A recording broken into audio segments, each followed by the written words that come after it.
E hoje o tema é: existe igreja perfeita? E a gente é fruto, a gente sofreu numa igreja abusiva, né? Chamado com a liderança abusiva, a gente sofreu algumas coisas na igreja e a gente foi curado trabalhando no ministério infantil. E durante a mensagem, eu vou até falar alguma coisa, não estava nem no script, né? Não estava nem aqui no esboço, mas eu vou acabar contando alguma coisa aqui a respeito dessa cura. Como é que foi essa cura? Porque quando você serve na igreja, você é curado. Quando você faz a obra, você é curado. Aí você acha que você vai ministrar para as crianças e você é ministrado pelas crianças. Aí você recebe mais do que você dá. E lá que aconteceu a minha cura, né? Depois eu vou contar um pouco para vocês. E como eu falei, o tema é: existe igreja perfeita? O que vocês acham? Existe uma igreja perfeita? Não existe igreja perfeita. Vamos fazer a nossa declaração? A declaração de fé. A declaração criada pelo pastor Márcio Valadão, que ela explica muito. Se a gente declarar ela com frase por frase e prestar atenção em cada palavra, ali a gente extrai alguns princípios, né? Todo mundo com a Bíblia aí? Pode levantar suas Bíblias, celular, Bíblia de papel. Esta é a minha Bíblia. Eu sou o que ela diz que eu sou. Eu tenho o que ela diz que eu tenho. Eu posso fazer o que ela diz que eu posso fazer. Hoje, eu serei tocado pela palavra de Deus. Glória a Deus. Abra a Bíblia em Mateus 16, 13 a 19. A gente está num período aí, passamos já, né, do conclave, né? Nossos irmãos católicos estavam escolhendo o novo Papa, né? E eles fundamentam muito a teoria que o primeiro Papa era Pedro, né? Por conta desse texto aqui, né? Mateus 16, 13 e 19. Mas esse não vai ser o tema da nossa pregação, não. Mateus 16, 13 a 19. Quem achou, fala amém. Quem não achou, misericórdia. Amém? Tem misericórdia aí. Mateus 16, 13 a 19. Vou ler mudou? NVI. Chegando Jesus à região de Cesareia de Filipe, perguntou aos seus discípulos: quem os homens dizem que o Filho do Homem é? Eles responderam: alguns dizem que é João Batista, outros Elias, e ainda outros Jeremias ou um dos profetas. E vocês? Perguntou ele. Quem vocês dizem que eu sou? Simão Pedro respondeu: tu és o Cristo, o Filho de Deus, do Deus vivo. Respondeu Jesus: feliz é você, Simão, filho de Jonas, porque isto não lhe foi revelado por carne ou sangue, mas por meu Pai que está nos céus. E eu lhe digo que você é Pedro, e sobre esta pedra edificarei a minha igreja, e as portas do Hades não poderão vencê-la. E eu lhe darei as chaves do céu, do reino dos céus. O que você ligar na terra terá sido ligado nos céus, e o que você desligar na terra terá sido desligado nos céus. Vamos orar? Pai, a tua palavra é lida, e essa igreja aqui, Pai, tem como base, Pai, a tua palavra, Pai. Tem como base a tua vontade. Pai, se revele a nós. Pai, que possamos ter o discernimento do que o Senhor quer para nós, do que o Senhor quer que mude em nós. Pai, esteja derramando cura sobre a tua igreja, esteja ministrando os corações nesse lugar, Pai, em nome de Jesus. Amém. E nesse texto, né, a gente tem a situação de Pedro. Jesus dizendo para Pedro que ele iniciará a igreja, né? E Hernandes Dias Lopes fala, né, que o fundamento da igreja é Jesus Cristo.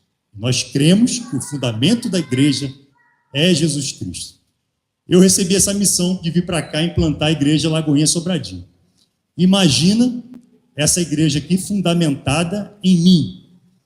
Não ia ser legal. Agora, uma igreja fundamentada em Jesus Cristo, ela é uma igreja bíblica.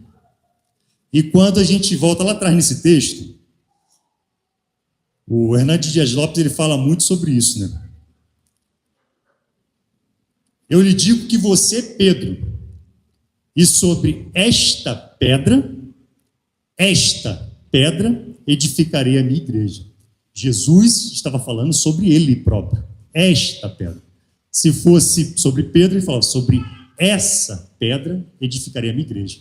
E a igreja tem um fundamento em Cristo. Aí a segunda parte que ele diz assim, e as chaves do reino dos céus, o que você ligar na terra, terá sido ligado nos céus. É a autoridade espiritual que todos os crentes recebem. Essa autoridade aqui não foi só para Pedro, ela está sobre todos. Todos têm essa chave. Todos têm autoridade. Autoridade em quem? No nome de Jesus. Existe uma matéria lá no Carisma que se chama autoridade do crente, né? É crente? Autoridade do crente. E ele ensina tudo, toda a autoridade nessa disciplina que a gente tem em Deus na Bíblia. E o nome de Jesus, se a gente soubesse o poder em toda a sua essência do nome de Jesus, a gente ia sair voando, flutuando. O poder do nome que está acima de todo nome. E essa é a chave que foi entregue, a autoridade.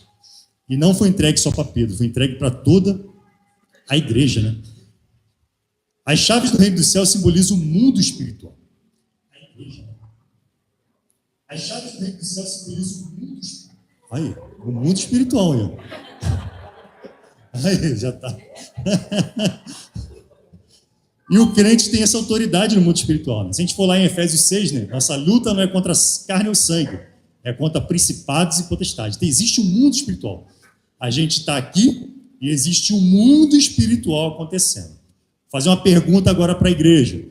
Quem aqui enfrentou dificuldade para chegar na igreja hoje? Enfrentou lutas e dificuldades para chegar na igreja hoje? Isso são lutas espirituais.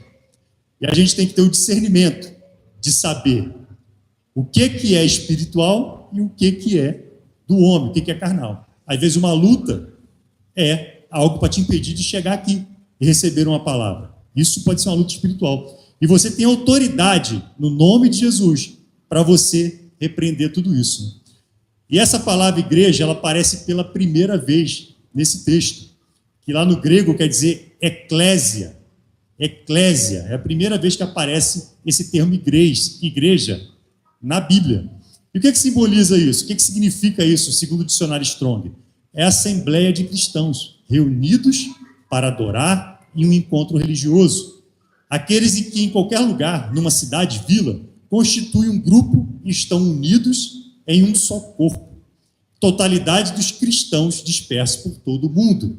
Essa é a igreja de Cristo, né? A eclésia. Nós somos a igreja de Cristo, a eclésia. Cada um é uma igreja, é o templo do Espírito Santo. E a reunião das igrejas forma uma grande igreja para poder adorar e glorificar o nome do Senhor. E como é que foi o início da igreja? O início da igreja foi onde? Na festa de Pentecostes, que acontecia 50 dias após a Páscoa. Jesus, ele fala o quê? Permaneça na cidade até serem revestidos do poder do alto. Eles estavam na cidade, Jerusalém, esperando ser revestidos do poder que vinha do alto. E aconteceu 50 dias após a ressurreição. E veio o quê? Como línguas de fogo desceu sobre cada um. E cada um falou em línguas segundo o seu idioma. E isso que nos dá a entender, a gente precisa de ferramentas para a gente ser igreja.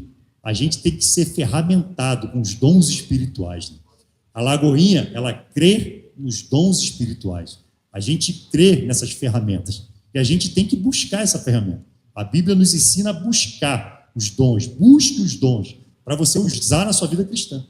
O dom é para você usar. É para você edificar a igreja. É para você, o dom de línguas é uma edificação sua, edificação própria. Então, a gente tem dons para edificar a igreja e dons para edificação própria. Buscar os melhores dons, né? E a festa de Pentecostes era uma celebração agrícola, que marcava o fim da colheita do trigo e da cevada, 50 dias após a Páscoa. Nós vamos fazer aqui um culto de comemoração pelo Pentecostes. Vai ter, já tem a data até marcada lá, nós vamos ter um culto aqui de Pentecostes. E chegando o dia do Pentecostes, estavam todos reunidos num só lugar. De repente veio do céu um som, como um vento muito forte, e encheu toda a casa na qual estavam assentados. E viram o que parecia línguas de fogo, que se separaram e pousaram sobre cada um deles. Todos ficaram cheios do Espírito Santo e começaram a falar em outras línguas, conforme o Espírito os capacitava. Atos 2, de 1 a 4. E a pergunta da mensagem: existe uma igreja perfeita? Não existe igreja perfeita. John MacArthur, ele fala assim: a igreja não é perfeita, nunca foi. Algumas pessoas usam este fato como desculpa para manterem-se afastados da igreja, dizendo: eu gostaria de frequentar uma igreja, mas há muitos hipócritas ali. Nesse caso eu penso: venha, temos lugar para mais um. A igreja, ela é formada por homens de carne e osso. Homens de carne e osso, que têm as suas falhas, que têm os seus anseios, os seus desejos, têm as suas vontades, têm os seus sentimentos. Você carrega uma bagagem, você carrega traumas, e tudo isso, todo esse povo se reúne aqui. Um casamento, você e a esposa, não é difícil? Duas casas diferentes se juntam com duas criações diferentes, com hábitos diferentes, e ali você começa no casamento a se adaptar, a viver, aí começa a resolver alguns problemas, algumas diferenças, ali você vai vivendo. A igreja é assim, pessoas diferentes caminhando com o mesmo propósito, que é a honra e glória do nosso Senhor, né?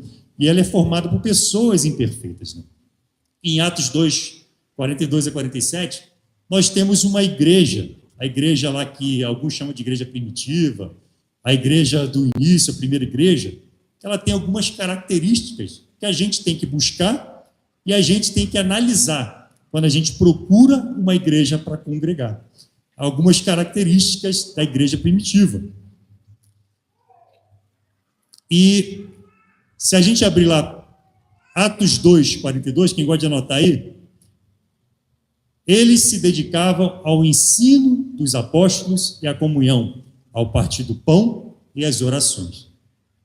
Ensino dos apóstolos. Uma igreja, elas têm que estar baseada na palavra de Deus, pautada na Bíblia. A igreja tem que ser bíblica, mas não adianta só eu estudar a Bíblia, porque quando eu falar qualquer coisa para vocês aqui, vocês vão receber qualquer coisa como um alimento. Se vocês não tiverem uma base bíblica, um estudo bíblico, qualquer coisa que eu disser, vocês absorvem como doutrina. E nós temos que ser como? Como os bereanos, que eram mais nobres. Os bereanos eram mais nobres porque tudo que era dito, eles conferiam. E a igreja saudável, ela tem que ser assim. Tudo que eu disser aqui, vocês têm que bater aí e conferir. Será que ele está falando alguma besteira? Será que ele está falando alguma heresia? Eu falei aqui, vocês conferem. Isso é uma igreja mais nobre. Nós temos que buscar ser uma igreja mais nobre, conhecer a palavra de Deus, não receber qualquer vento de doutrina, qualquer vento de doutrina. E agora, com a internet, o que tem surgido de novas doutrinas, de ensinamentos falsos, tem pessoas que não sabem nem o nome dos personagens da Bíblia e estão discutindo Bíblia em podcast. Aquele personagem lá que levou o filho não sei o que lá e matou o filho, até a história não sabia toda. 2 neófitos na fé discutindo a palavra. Aí você pega, você não estuda nada, não sabe nada da Bíblia, escuta isso. O termo que ela usou foi assim, esse podcast: a Bíblia, ela é macabra, porque Deus pediu o filho dele em sacrifício. Ela só sabia dessa parte, ela não sabia o final da história. E às vezes a gente recebe só uma parte, a gente não recebe o final da história. E a gente passa a considerar o quê? A Bíblia é macabra, a Bíblia é má, a Bíblia ela faz separação de pessoas, A Bíblia é isso, nós temos que mudar a Bíblia, ter mais amor na Bíblia, vamos botar mais amor na Bíblia. Isso é a forma da gente reconhecer o que é uma igreja bíblica, uma igreja lá segundo Atos, é uma igreja que ensina. Aqui essa igreja foi inaugurada no sábado, dia 5 de outubro. No dia 6 de outubro começou a nossa escola bíblica dominical. Uma igreja, ela tem que ter uma escola bíblica. Ela tem que ter um seminário para ensinar o povo Bíblia. Ela tem que ter congresso. Ela tem que ter alimento para o povo. Tem que alimentar o povo. Uma das formas da gente reconhecer uma seita é quando o líder dessa seita, ele não quer que as pessoas se instruam. Aí você opa, tem alguma coisa errada aqui. Se ele não quer que eu me instrua, tem alguma coisa errada. E a gente busca isso, mas uma igreja com escola bíblica dominical, que as pessoas compareçam à escola bíblica dominical, que as pessoas façam cursos, façam teologia, façam discipulados, que as pessoas participem, que elas busquem isso, esse alimento. A Renata falou aqui, profetizou, sede e fome da palavra de Deus. Nós temos que ter essa sede, essa fome, esse discipulado, você buscar uma leitura da palavra de manhã, você não sair de casa sem se alimentar, eu vou me alimentar aqui. Não é só tomar o café da manhã, é se alimentar da palavra, buscar esses ensinamentos, para você não receber qualquer coisa na rua de um podcast. Em 2 Timóteo 3, 16 e 17, toda a Escritura é inspirada por Deus e útil para o ensino, para a repreensão, para a correção e para a instrução na justiça, para que o homem de Deus seja apto e plenamente preparado para toda boa obra. Eu antes de ser chamado para essa missão aqui, eu tive um sonho, não sei se eu já contei isso aqui. E quando eu recebi essa missão, Eberson, eu gostaria que você fosse lá para Sobradinho para poder implantar a igreja de Sobradinho. E parei de dormir. Aquilo arrebentou com os meus sonos. Parei de dormir. E uma noite eu tive um sonho. Eu sonhava que eu estava num congresso de jovens e adolescentes, trabalhando no congresso de jovens e adolescentes, e formava aquela fila de jovens e adolescentes. Quando eles chegavam diante de mim, eu abria a panela, e a panela vazia. Não tinha alimento na panela para aqueles jovens, daquele congresso de jovens. E o que Deus estava querendo falar comigo? Se encha de alimento, que vai ter uma fila buscando alimento. E você tem que ter alimento para distribuir. Mas isso não é só para mim, não. É para cada um que está sentado aqui. Se encha de alimento. Porque está aqui, ó. Para que o homem de Deus seja apto e plenamente preparado para toda boa obra. Como é que você vai ministrar na vida de uma pessoa que te procurar se você está com as panelas vazias? Como é que você vai ministrar no teu trabalho? Como é que você vai ser uma referência em poder de Deus, em palavra, se as tuas panelas estão vazias? Tem que encher. O encher é individual. Não é Deus abrir a tua cabeça, encher e enfiar a Bíblia na tua... É encher. É uma busca individual para encher as nossas panelas. Para quando chegar alguém, receber uma palavra. E Sobradinho está precisando disso. Está precisando de pessoas com panelas cheias de palavra, para quando elas chegarem próximo de você e vocês terem alimento para distribuir. Cada um tem que estar cheio da palavra do Senhor. E a Bíblia é para isso, ela é para o ensino, ele é para a repreensão, para a correção e para a instrução na justiça. Quando eu chamo alguém no gabinete ali para falar alguma coisa, para dar uma ajustada em alguma coisa, é para o bem. É para o bem, não é para... Pastor me chamou a atenção, vou sair daqui, vou chutar o balde, isso aqui não é de Deus, não. A repreensão, segundo a palavra, ela é bíblica. Ela é bíblica. E você tem que estar cheio para você poder demonstrar biblicamente que a pessoa está no caminho errado. A pessoa está fazendo algo errado. Então, se encha para você poder ajudar nisso, ajudar o irmão a se endireitar, ajudar o irmão a entrar no caminho. Segundo ponto, comunhão. Uma igreja é feita com comunhão. Comunhão. Eu disse aqui no início que ia começar a contar sobre o testemunho, né? Eu fui ferido numa igreja, fui arrebentado numa igreja que eu amava e que fui criado. Arrebentado, saí de lá destruído. Fui para outra igreja. O que eu disse? Vou chegar, vou sentar, não quero conhecer ninguém.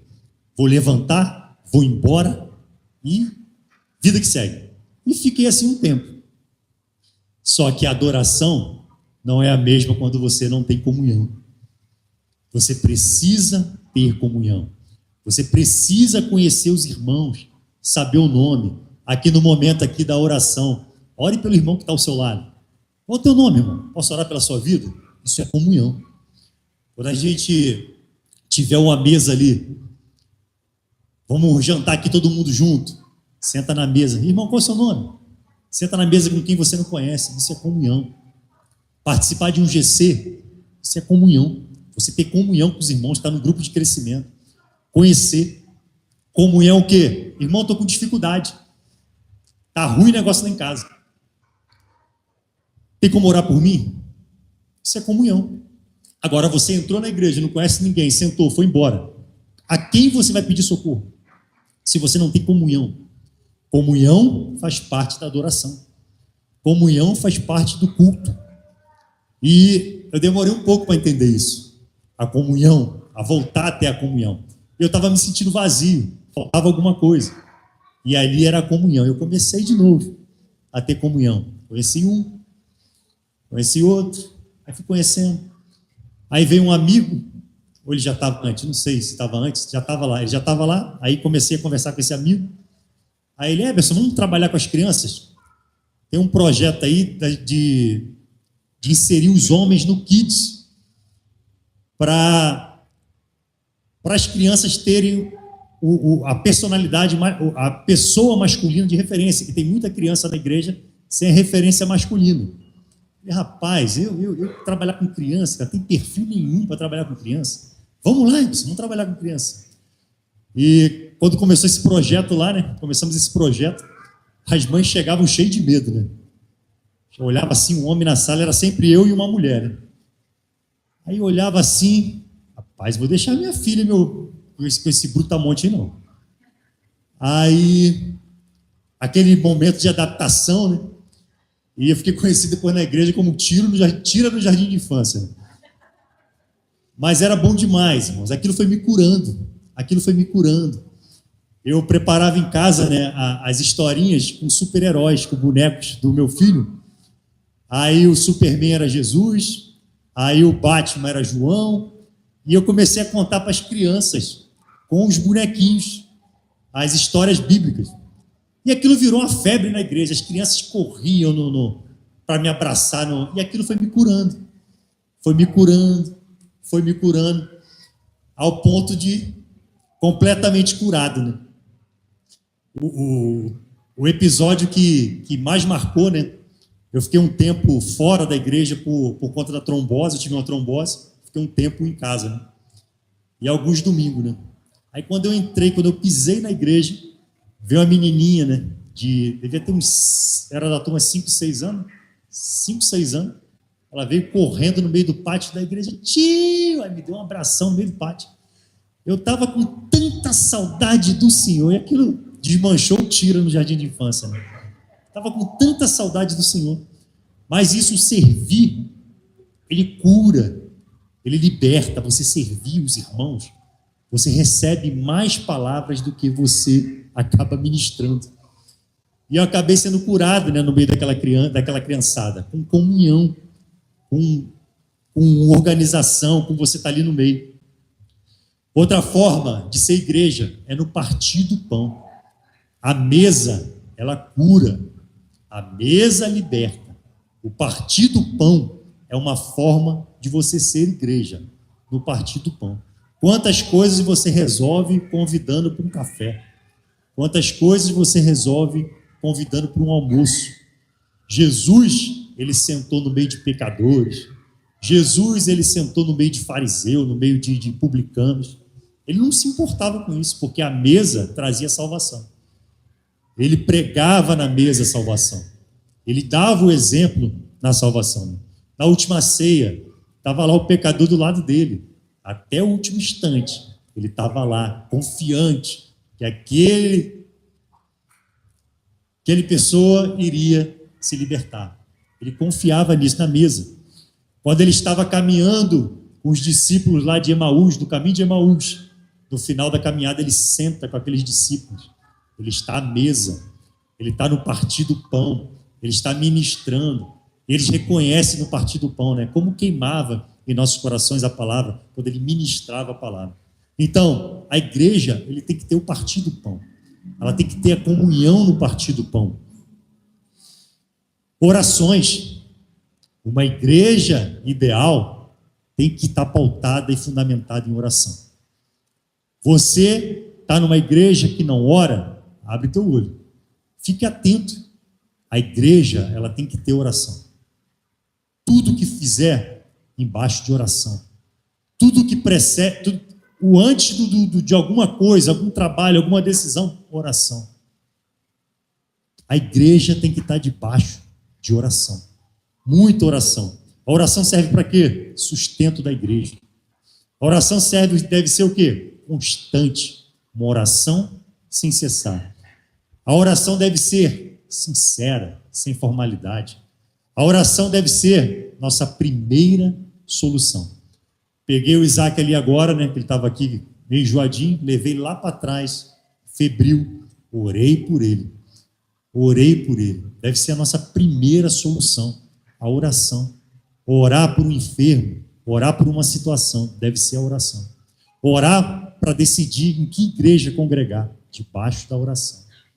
Orar sobre tudo na vida, até, né, irmã Rosane, para temperar uma comida. Senhor, tá bom de tempero? Ou bota um pouco mais? Orar em tudo, até no tempero da comida.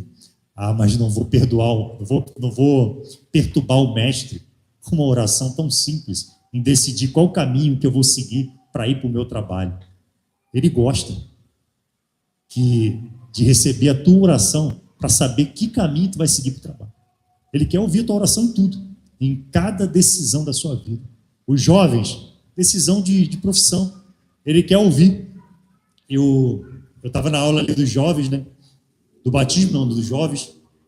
Aí a Ellen, a filha da Ellen, né? Aí eu falei com ela assim, você já decidiu o que você quer ser quando crescer? Ela, não. Se você perguntar a Deus e Ele te disser, qual é a chance de você errar? É zero. Porque Ele está no futuro. Ele sabe qual é o futuro. E Deus não mente. Ele vai te dizer o que você deve ser e depois você não vai trocar de faculdade umas 3 vezes. Porque Ele vai te direcionar e vai te dizer, vai ser isso que você vai ser feliz. E você vai abençoar a vida de muitas pessoas. Debaixo de oração. A gente só costuma orar por decisões grandes, né? Decisões pequenas a gente não ora. Ah, vou comprar uma casa, vou orar. Vou casar, que é uma decisão para a vida toda, tem que orar. Porque é uma decisão para a vida toda.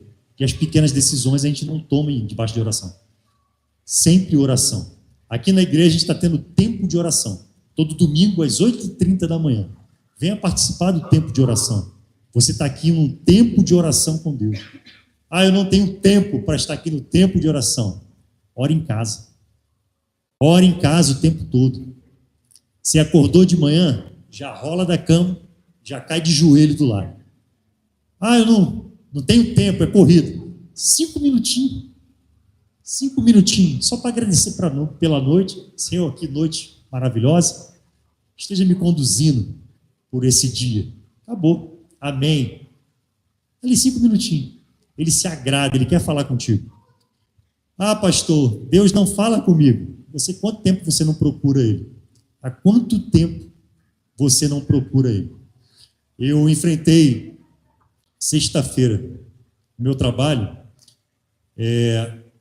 um garoto que ele estava pensando em suicídio, 19 anos, pensando em suicídio. Eu conversei com ele.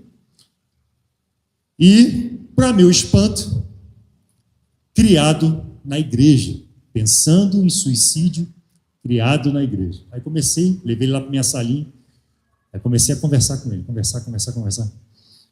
E perguntei a ele, há quanto tempo você não ora? Aí ele falou que tinha orado a última vez na semana passada. Orei semana passada. E ele relatou que estava ouvindo vozes, mandando ele tirar a vida dele. Você anular essas vozes é com intimidade com Deus. Quando você esquece de Deus, quando você se afasta de Deus, as vozes crescem no teu ouvido. Quando você está próximo de Deus, com intimidade e orações, essas vozes cessam. As vozes cessam. Porque você vai ter discernimento de quem está falando contigo. A voz que fala contigo para tirar a tua vida não é a voz de Deus. Deus é Deus de vida, não é Deus de morte. Ele não manda ninguém ceifar a vida. E você tem que estar com intimidade, com oração, leitura da palavra. Falei o primeiro lá, palavra e agora oração. Palavra e oração te dá essa intimidade. E você cala a voz e autoridade. Satanás, cala a boca. Você não manda na minha vida, eu só escuto a voz de Deus. Isso te dá autoridade. Oração. Oração te dá autoridade. Temer a Deus. Tudo isso, povo, eu estou extraindo lá de Atos 2,43. Todos estavam cheios de temor. E muitas maravilhas e sinais eram feitos pelos apóstolos. Temor. A igreja perdeu o temor. A igreja perdeu o temor. Pastores estão subindo no púlpito cheios de pecado. O temor foi embora. Saiu pela porta. A gente vê que a santidade não é mais pregada. As pessoas não... A hipergraça. Você vive de qualquer forma, mas pede perdão que você está zerado. A hipergraça. As pessoas perderam o temor. E o que é temor? Temor não é medo. Temor é respeito. É respeitar esse Deus, Criador dos céus e da terra. É você respeitar. E quando você respeita, você obedece. Quando você obedece, você tem uma vida em santidade. Isso é temer. Isso é temer o Senhor. É uma vida de temor. As pessoas estão tratando Deus de qualquer jeito. Estão tratando Deus fast food. Procuram Deus quando precisam.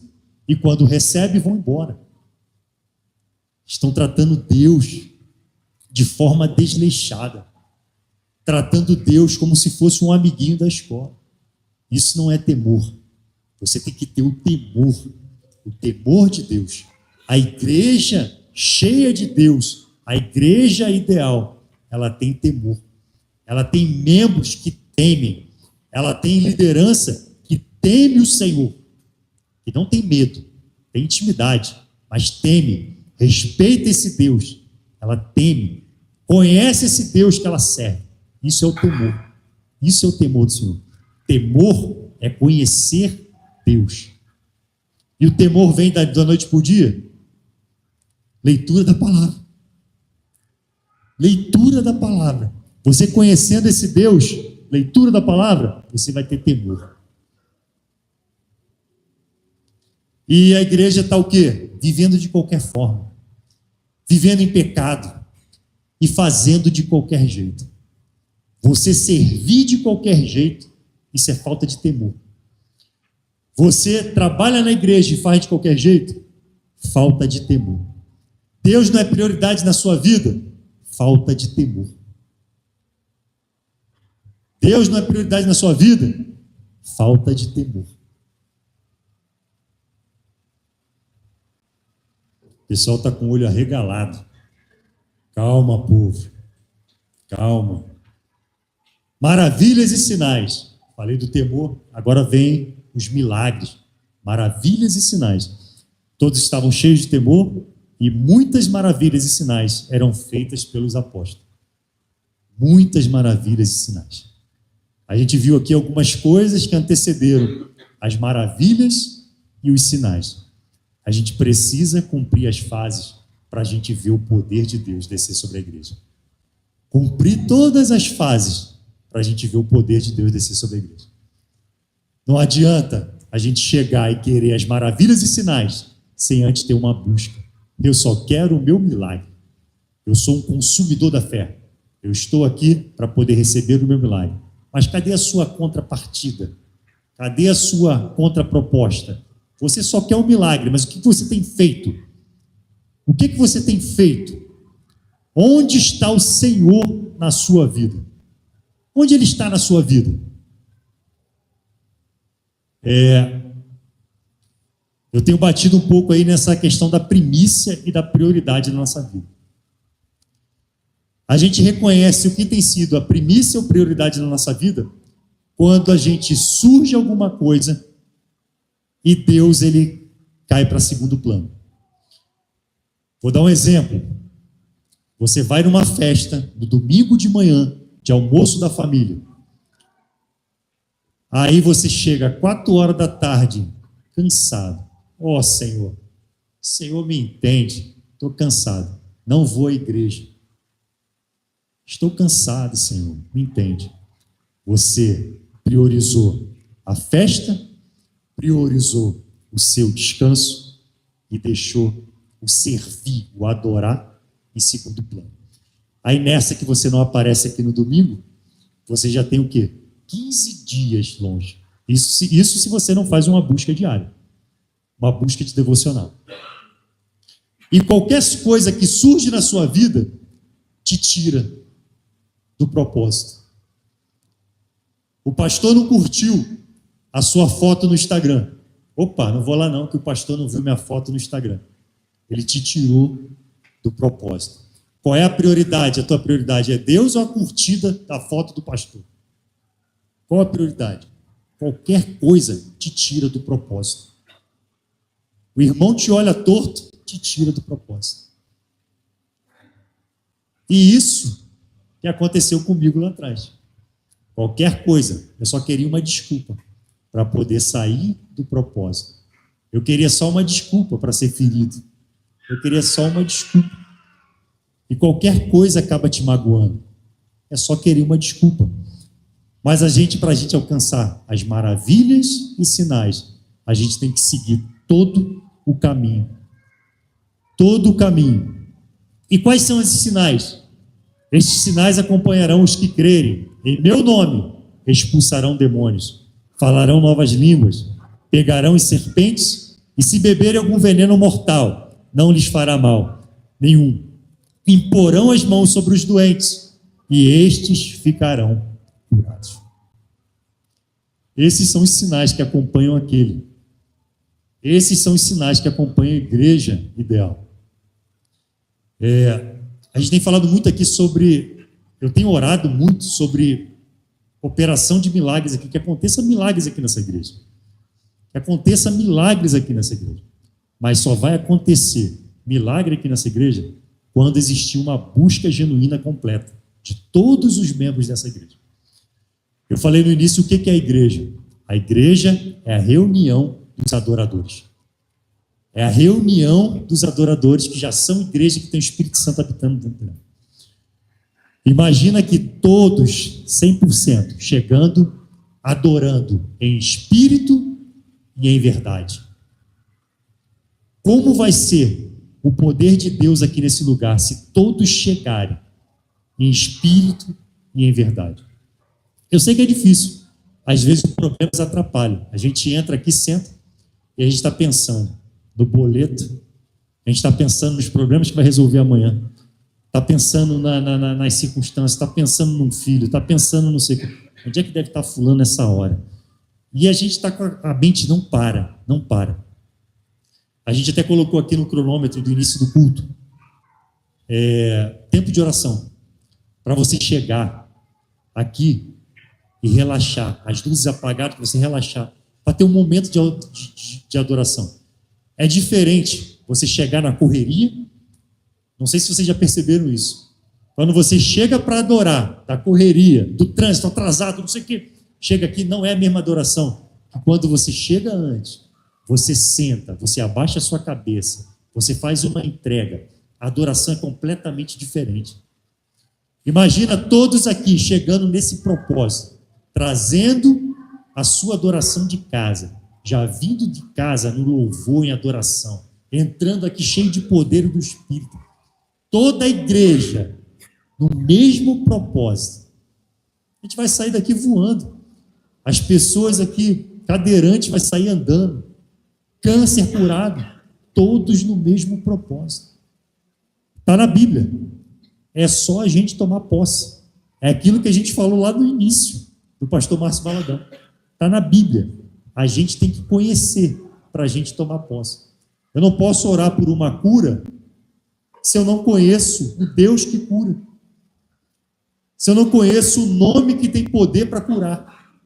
Eu tenho que conhecer para poder ministrar e para poder receber a cura. Uma igreja, ela tem que estar unida. Unida. A caminhada cristã é de união. É um irmão estendendo a mão e ajudando o próximo. A caminhada cristã é de união. Por isso que somos uma igreja. O YouTube, a pandemia, tirou muita gente da igreja. As pessoas acharam que era mais cômodo. Deixa eu ficar em casa, assisto no YouTube, estou congregando, estou adorando. Mas e quando você está em dificuldade?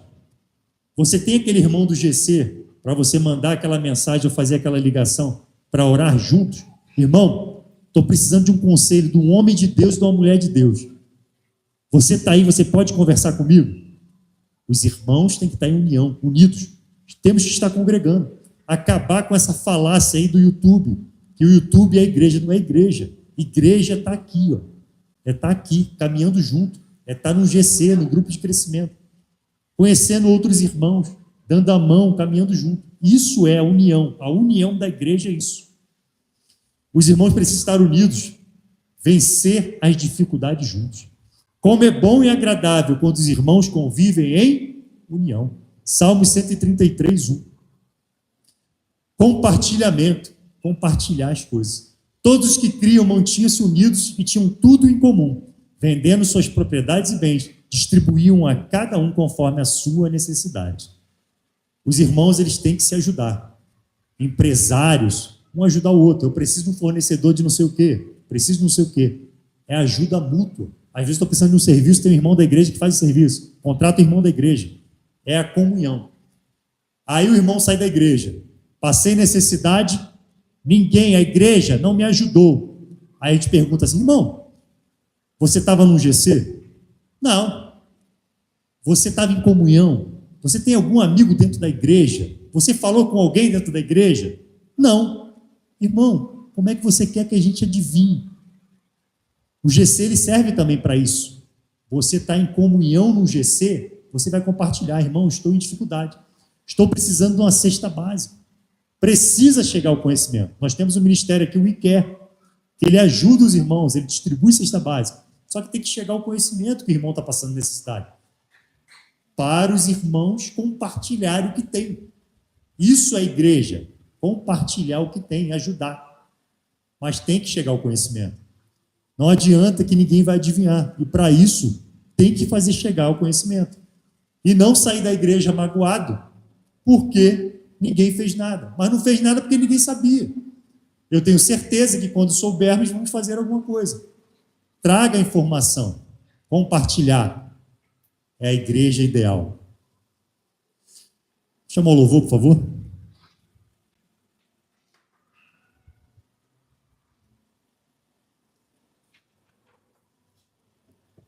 Paulo fala que a igreja é o corpo de Cristo. Cada parte do corpo tem a sua finalidade, tem o seu objetivo, né? Tem a sua função. A igreja funciona assim. Cristo, o cabeça, e nós somos o corpo, cada um na sua função. Não existe ninguém mais importante dentro do corpo. O dedinho tem importância nenhuma. Arranca o dedinho. A unha, arranca a unha. Tudo tem importância dentro do corpo. Tudo tem a sua finalidade. E Paulo se refere à igreja como corpo. E é outra coisa que a gente consegue quebrar o YouTube, a igreja do YouTube. O corpo, ele tem que estar junto. Como é que você vai ser corpo dentro da tua casa? E Paulo explica isso, que nós, a igreja, somos o corpo de Cristo, cada um com a sua função, cada um com a sua atribuição. E como eu disse no início, e você trabalhar, você ajudar, isso cura. A pastora Renata falou aqui sobre você ajudar no kit. Você tem esse chamado de ajudar com criança? Vem ajudar. A gente está precisando ativar o nosso berçário. Irmãs que possam ajudar ali no nosso berçário, para as mães de 0 a 2 anos estarem aqui no culto tranquilas, para a gente ativar o berçário. Precisamos de pessoas que trabalhem com criança. Isso cura. Não espere para ficar ser curado em casa. Venha trabalhar e você vai sendo curado. Como aconteceu com a gente foi curado trabalhando. E nós somos templo do Espírito Santo. Nós somos a igreja. Nós somos a igreja. Cada um de nós é uma igreja. Isso aqui é parede. Reunião de todas as igrejas. Então, a sua igreja, elas têm que estar limpa, em santidade, em ordem. Você, igreja, templo do Espírito Santo. Está lá em 1 Coríntios 6, 19 e 20. Acaso não sabe que o corpo de vocês é santuário do Espírito Santo, que habita em vocês, que lhes foi dado por Deus, e que vocês não são de si mesmos? Vocês foram comprados por alto preço. Portanto, glorifiquem a Deus com o corpo de vocês. Nós fomos comprados com alto preço. Esse preço foi o sangue de Jesus na cruz. E a igreja, a comunhão dos irmãos, ela foi instituída por Jesus. Como eu li lá no início, Jesus é que ele instituiu a igreja. A primeira menção de igreja no Novo Testamento foi Jesus que falou, eclésia. Ele instituiu a igreja. E esse é o plano da salvação. Isso é o que Deus quer para nós. Estejamos como igrejas até a volta dele. Não é em casa sozinho. Não é em casa magoado. É aqui como igreja, caminhando. E eu falo aqui, muitas vezes, que falo isso todo domingo. A gente tem que estar sempre com os olhos voltados para Cristo. O olhar altivo, olhando para Cristo. Nunca baixar o olhar. Porque fomos pagos, fomos resgatados, comprados com um preço muito alto, que é o sangue de Cristo. Um sangue que não pode precificar. Não pode precificar esse sangue. E Deus, ele comprou o Filho dele, ele comprou a gente com alto preço. E a gente está em casa, no YouTube. Uma joia preciosa em casa, no YouTube. Não está congregando com os irmãos, abençoando os irmãos, trazendo a tua história, ela serve para curar outros irmãos. Está faltando a tua história aqui. Aquela tua ferida curada é que vai ajudar aqui outros a serem curados. Está faltando a tua história aqui. Tem aquele que está precisando ouvir a tua história e saber como você venceu, para que ele vença também. A tua história vai servir de testemunho aqui. Mas não vai acontecer isso se você estiver em casa. Você precisa estar aqui, congregando. Você tem muito valor. Hebreus 10, 25. Não deixemos de reunir-nos como igreja. Não deixemos de reunir-nos como igreja, segundo o costume de alguns. Mas encorajemo-nos uns aos outros, ainda mais quando vocês veem que se aproxima o dia. Que dia é esse? A volta de Jesus. A gente vê que está cada vez mais próximo a volta de Jesus. Esse versículo está mais para hoje do que lá na época. Muito mais para hoje, porque está muito mais próximo. Não deixemos de reunir-nos como igreja, segundo o costume de alguns. Alguns não estavam se reunindo como igreja. Mas encorajemo-nos uns aos outros, ainda mais quando vocês veem que se aproxima um dia. Nós precisamos nos encorajar. Nós precisamos nos ajudar. O mundo está cada vez mais mal. O mundo está cada vez mais louco. Pessoas criando bonecos como se fossem gente. O mundo está louco. As pessoas estão com a mente afetada. Nós precisamos levar a palavra para essas pessoas. Mas não vamos conseguir levar essa palavra em casa no YouTube. Nós precisamos levar a palavra para essas pessoas. Jesus está cada vez mais próximo. Vários sinais estão acontecendo. Vários sinais estão acontecendo. Vários sinais. Precisamos nos posicionar. Precisamos buscar mais. Precisamos ser canal de bênção na vida do próximo. Eu estava falando ali orando ali antes com a liderança da igreja, com louvor, né? Pedro, nesse capítulo, ele foi a pedra que fundamentou a igreja. Jesus foi a pedra, né? Mas ele foi o início da igreja. Tu és Pedro, sobre esta pedra que foi Jesus. Né? Pedro, que é Petrus, ele está falando de pedra também para Pedro. E alguns capítulos à frente, ele foi pedra de tropeço. Acho que um capítulo à frente ele foi pedra de tropeço. Pedro foi Petrus e depois foi pedra de tropeço. Nós temos que estar aqui no meio, congregando, cheios do poder de Deus, posicionados para poder ser edificação na vida das pessoas e não pedra de tropeço na vida de ninguém. Eu gostaria de convidar a igreja que ficasse de pé e louvar comigo. Coloque a mão no teu coração, baixe sua cabeça e louve. E reflita sobre o que foi dito.